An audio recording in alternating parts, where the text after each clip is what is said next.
सुनते हैं कि टेलीग्राम व्हाट्सएप की तरह होता है, लेकिन हमको आज तक टेलीग्राम पता नहीं चल पाया और हमारे जैसे आदमी को ऑनलाइन आना पड़ेगा तो हम तो आफत हो गया मेरे लिए। हम देखिए रात का 2:30 बज गया था, टेंशन से ना दिमाग काम नहीं कर रहा था, क्या करे क्या नहीं, अजीब सा माहौल हो गया था। प्रॉब्लम तो सबको हो रही थी, तो हम लोगों को ये शुरुआत करनी थी। तो हमारे गांव पे मेरा दोस्त था, उसकी फोटोकॉपी की दुकान थी, छोटी सी शॉप थी फोटोकॉपी की। अब स्टूडियो कैसे बनता है भाई पता ही नहीं, तो 2 बांस लाए, ऊपर बांस लगाए, उसमें ट्यूबलाइट को रस्सी से बांध के बना दिए। अब वो शटर सामने थी, शटर गिराते थे लोग, एक लकड़ी का पलाई बनाए, उस पर पढ़ाना चालू किए। यहाँ लाइफ में क्या होता है, सोचेंगे क्या बनेंगे, क्या ख्वाहिश कुछ और चीज की रहती है।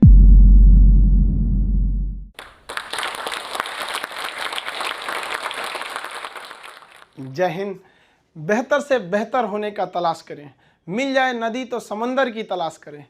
टूट जाते हैं शीशे पत्थर की चोट से, पत्थर टूट जाए ऐसे शीशे तलाश करें। आज हम आपसे बीच में बात करते हैं अपने बचपन की कुछ कहानियों की। देखिए हमारा परिवार एक जॉइंट फैमिली में, हम लोग एक छोटे से परिवार में जन्म लिए। सब लोग एक साथ रहते थे, अंकल सबका परिवार यहाँ पे, उसमें हम लोग के मकान के भी एक कमरे थे जिसमें हम लोग रहते थे। बचपन में हम बहुत बदमाश थे, मेरी मम्मी को सबसे ज़्यादा परेशानी थी। कोई जॉइंट फैमिली होने की वजह से क्या होता था कि परिवार में बहुत लोग रहते थे, मोहल्ले वाले, पड़ोस वाले, और उस समय मोबाइल वगैरह नहीं होती थी, हम लोग यही गुल्ली डंडा वगैरह खेलते रहते थे। डेली किसी न किसी से हम झगड़ा किए रहते थे। मेरी मम्मी परेशान होकर रहती थी, करेगा क्या ज़िंदगी में, बहुत परेशानी हो जाती थी। और बचपन में थोड़ा सा फाइनेंशियली प्रॉब्लम होने की वजह से हर चीज़ लिमिटेड तौर पे मिला। स्कूल हम एक नॉर्मल से स्कूल में गए, और पेंसिल वगैरह तक का भी बचपन में हिसाब मिलता था। पेंसिल खरीद के आती थी, उसमें से आधा काट के आधा तुम लो आधा तुम लो, तुम्हारा पहले कैसे खत्म हो गया, तुम्हारा ज़्यादा कैसे चला, काफ़ी ये सब समस्याएं थी। घर के आगे एक कॉलेज था, उस कॉलेज में हम लोग जाते थे देखने के लिए, किसी का पेंसिल तो छूट नहीं गया, किसी का पेन, मतलब जो कुछ किसी का रह जाता था छुट्टी के बाद तो लेके आते थे लोग। या फिर किसी का मतलब कोई किसी के पेज में, किताब में, कॉपी में कुछ पेज सादा बच जाता था, तो हम लोग उसको कलेक्ट करके ले आते थे और मम्मी को देते थे। मम्मी देखिए इसमें 2 पेज सादा है, इसमें 3 पेज है, उस सबको ले आके एक जगह बनाते थे। मम्मी उसको सुई धागा से सिल देती थी और उसको हम लोग एक कॉपी बना लेते थे। आज भी आदत उसी में है। ये आज महंगी कॉपियों पर तो हाथ ही नहीं चलता है, वहाँ पर उसी भी आदत लग गई है वहाँ। और बचपन में हम लोग के घर पे गाय वगैरह भी थी, छोटे छोटे जानवर वगैरह, ये सब के पालने में इन लोग के लिए करते रहो। ये सब करते करते बचपना निकल गया। और इस बीच मेरे पिताजी जो थे वो अलग अलग जगहों पे वर्क करते रह गए, कभी शिप बिल्डिंग में, कभी पाइपलाइन में, कभी फॉरेन में, अलग अलग जगह पे एक स्टेबल नहीं रहा, जिसका खामियाजा हम लोग को आगे जाके बहुत बड़ा भुगतना पड़ गया था। फाइनेंशियली खराब होने की वजह से हमको शुरुआत में, हम जब 8 पास किए तो वहीं से हमको फौज में जाने का थोड़ा सा जुनून लगा कि हमको फौज में जाना चाहिए। तो हम 9th में जब पढ़े थे, सैनिक स्कूल का एंट्रेंस का एग्जाम दिए, उसमें मेरा सिलेक्शन ही नहीं हुआ, पता नहीं क्यों सैनिक स्कूल में नहीं हुआ। तो फिर हमने पॉलीटेक्निक का दिया, तो पॉलीटेक्निक के भी उसमें देखिए एक्चुअली क्या है कि जो एकेडमिक पढ़ाई होती है उससे थोड़ा सा बेटर होता है जो कॉम्पिटिटिव होती है। तो 8 के बाद ही सैनिक के लिए एक कॉम्पिटिटिव वाला माहौल आ गया था। फिर पॉलीटेक्निक में दिए, उसमें रैंक अच्छा नहीं आया, तो हम कहे छोड़ो, अब नॉर्मल 10th यानी मैट्रिक करते हैं, उसके बाद इंटर करते हैं। इंटर करने के बाद फिर हम लोग ने सोचा कि एनडीए का देते हैं। इस बीच एआई ट्रिपल हम लोग के वक्त में होता था, एआई ट्रिपल ही, उसको दिए। आईआईटी के दिन तो हम सोए रह गए थे वहाँ। फिर एनडीए के गए सिलेक्शन के लिए, तो एनडीए में रिटन एग्जाम हुआ, वो काफ़ी ठीक ठाक था। और एनसीसी वगैरह हम लोग ने किया था, तो उससे फौज से काफ़ी ज़्यादा उससे जानने को मिल गया, कौन सा हथियार कैसे काम करता है। ये वो एक जुनून हो गया कि भाई हम लोग को ये कॉन्फिडेंस था ना कि फौज में हो जाएंगे तो ट्रेनिंग की कुछ खास जरूरत नहीं पड़ेगी। हम लोग तो इसे बहुत हद तक जानते हैं हथियारों के बारे में।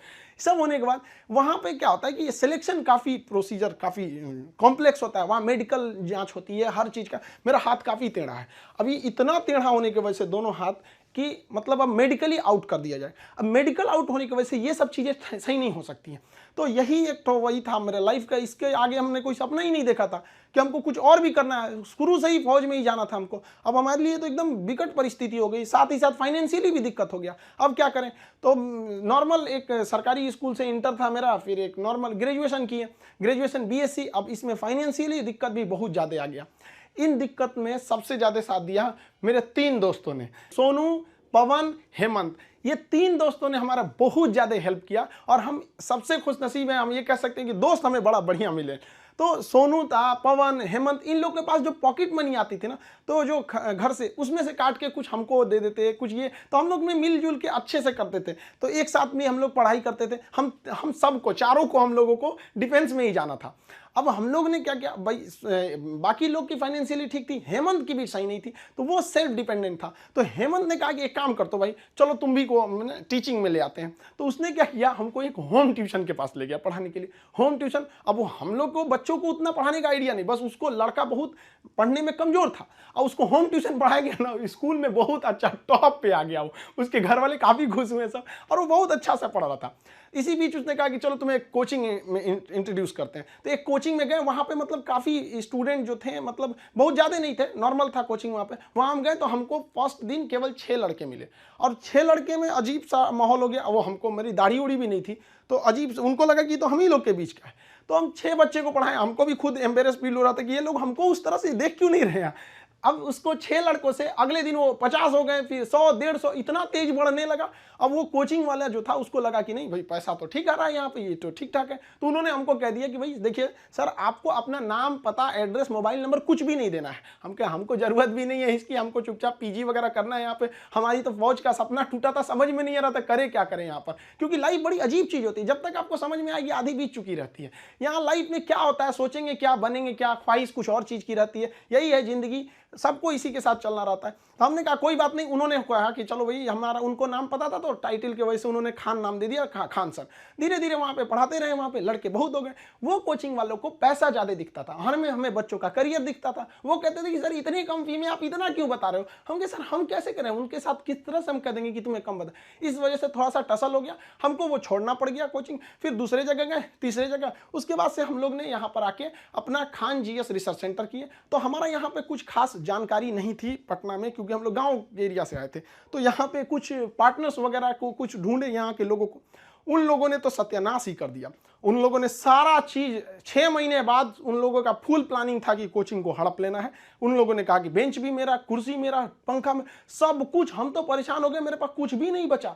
ये हाल कर दिया लोगों ने कि हमारे जेब में केवल 40 रुपया बचे थे और घर लौटने के लिए 90 रुपए चाहिए था। हम परेशान हो गए, भाई कम से कम 90 तो छोड़ो, घर चले जाएं यार, पे यहाँ पे क्या कर दिए। कोई दिमाग काम नहीं कर रहा था। तो गंगा के किनारे हम बैठे थे शाम के वक्त में, टेंशन में। यहाँ पर सोचे कि अब टेंशन में जाएंगे, अब रूम। तो यहाँ से जब रूम पे गए, वहाँ पे पता चला वो दरवाजा खटखटाए तो कोई खोल ही नहीं रहा था। बड़ा देर बाद खोले तो मुझे कहाँ थे, हम कहे यहीं पे नदी बैठे थे, टेंशन में थे थोड़ा सा। कहे कितना टाइम हो रहा है, हम कहे यही 7-8 बज रहा होगा। तो उन्होंने कहा कि घड़ी देखो। हम देखे रात का 2:30 बज गया था। टेंशन से ना दिमाग काम नहीं कर रहा था, क्या करे क्या नहीं, अजीब सा माहौल हो गया था। अब हमको समझ में आ गया कि भाई हमारे पास केवल 40 बचा है, यानी ऊपर वाला हमको रोक रहा है यहाँ पर किसी ना किसी वजह से, तो हमें रुकना चाहिए। अब फाइनली हमने भी डिसाइड कर लिया कि अब हमको अपने फिर से एक नई शुरुआत करनी है। इस बीच हमको एक अनुभव मिला कि भाई सब पर आप आंख बंद करके भरोसा नहीं कर सकते। अब टीचर और स्टूडेंट का एक रिलेशन भारत में बहुत बेहतरीन है, ये आदिकाल से देखा जाता है। तो हमने क्या किया ना, अब कोचिंग्स में ना स्टूडेंट्स जो थे, बहुत जो पुराने थे, जिनका मान के चलिए कहीं जॉब हो गया, अभी ज्वाइनिंग लेटर का वेट कर रहे हैं ऐसे, तो उन लोगों को रखे कि भाई देखो हम लोग को फिर से शुरुआत करनी है, क्योंकि ऐसे हम लोग छोड़ नहीं सकते हैं। क्योंकि यहाँ पे क्या हो गया कि कोचिंग एक इंडस्ट्री बन चुका है, लोग इसको इनकम सोच रहे हैं। अब हम लोग आंख में इसलिए खटकते थे, हम लोग के लिए पैसे मायने नहीं रखते थे, लड़कों का पढ़ाई मायने रखता था। तो प्रॉब्लम तो सबको हो रही थी, तो हम लोगों को ये शुरुआत करनी थी। अब शुरुआत किए कैसे तैसे, थोड़ा बहुत पैसे से स्टार्ट किए लोग। अब वहां पे क्या है कि जो गरीब है पैसे मत दो भैया, विकलांग हो मत दो, कभी कोई इस तरह से जोर नहीं दिया गया। इस वजह से ही फाइनेंशियल प्रॉब्लम है। अगर अदरवाइज में आदमी पैसे के पीछे पड़ा रहता तो कोई प्रॉब्लम नहीं था। इस बीच हमारे कोचिंग पे बम चल गया, तबातोड़ बम चल रहा है। हमको अजीब सा लग गया कि भाई हम कोचिंग में कि बॉर्डर पे खड़े हैं, हमारा सपना तो नहीं पूरा हो गया, हम फौज में आ गए हैं। दीजिए देख रहे हैं पूरा अफरा तफरी मचा हुआ है बम से। इतनी तबाही हो गई हमको, मतलब एकदम लास्ट में आ गए कि हमको अब लगता है यहाँ से छोड़ देना पड़ेगा। फिर लड़कों ने कहा कि सर आप हाँ हिम्मत मत हारिए। हमारे कोचिंग में, हमारा जो कैंपस है इसके अगल बगल में 17 कोचिंग है, सबका शटर बंद हो गया, सब लोग भाग गए। लोग, हम लोग अकेले, भाई कम से कम कोई पूछते भी आता तो कम से कम एक सहानुभूति लगती है। लेकिन लड़के आए, लड़कियां तक आई कि सर कोई बात नहीं आप खोलिए, हम लोग पढ़ेंगे लोग, यहाँ कितनों बम चले यहाँ पे। तो हम क्या किए, पूरे कैंपस में मेरे कोचिंग पे सुबह में बम चला था, शाम वाले बैच में पूरे फुल प्लेजेड से स्टूडेंट आए थे, और जो बच्चे पढ़ रहे थे उसके अगले बैच के बच्चे नीचे खड़े होकर कह रहे थे कि अगर बम चलेगा तो पहले हमारे ऊपर बम चलेगा, कोचिंग को कुछ नहीं होने देंगे। बहुत हेल्प हुआ हमको यहाँ पर, बच्चों ने ही हमको बहुत ज्यादा सपोर्ट किया। और धीरे धीरे ऊपर वाला सबको देखते रहता है, क्योंकि हम लोग हम दूसरे के सीसीटीवी कैमरे से बच सकते हैं, ऊपर वाले के सीसीटीवी कैमरे से नहीं बच सकते हैं। और अचानक साथ मिला, सारे बच्चे देखते देखते हमने बच्चों के लिए लाइब्रेरी भी डाला, वो पटना का सबसे बड़ा लाइब्रेरी हो गया, फिर कोचिंग बड़ा हो गया, सब कुछ सही हो गया, लड़कों का रिजल्ट आने लगा, सारे लड़के खुश हो गए। और खास करके उस बैच के लड़के जो पढ़ रहे थे और जिनके पास बम्बार्डमेंट हुई थी, वो भी उनके लिए पहला अनुभव था। सब डर गए थे कि आखिर क्या हो रहा है, और देखते देखते सब कुछ सही हो गया। तब तक अचानक बीच में आ गया कोरोना, और कोरोना ने लॉकडाउन किया और सब चीज घर के अंदर हो गया, और हम लोग के लिए एकदम नया अनुभव। और नॉर्मल जब कोरोना होगा, शुरुआती लॉकडाउन इतना स्ट्रिक्ट था, पता चला कि अब तो आपको ऑनलाइन ही पढ़ाना पड़ेगा। और हमारी जैसे ऑनलाइन आदमी को ऑनलाइन कुछ पता ही नहीं, फेसबुक चलाने नहीं आता हमको, सुनते हैं कि टेलीग्राम व्हाट्सएप की तरह होता है, लेकिन हमको आज तक टेलीग्राम पता नहीं चल पाया। और हमारे जैसे आदमी को ऑनलाइन आना पड़ेगा, तो हम तो आफत हो गया मेरे लिए। तो हमारे गांव पे मेरा दोस्त था, उसकी फोटोकॉपी की दुकान थी, छोटी सी शॉप थी फोटोकॉपी की। अब आप समझ सकते हैं फोटोकॉपी की दुकान पे क्या इंफ्रास्ट्रक्चर, कितनी बड़ी बिल्डिंग तो होगी नहीं, छोटा सा जगह था।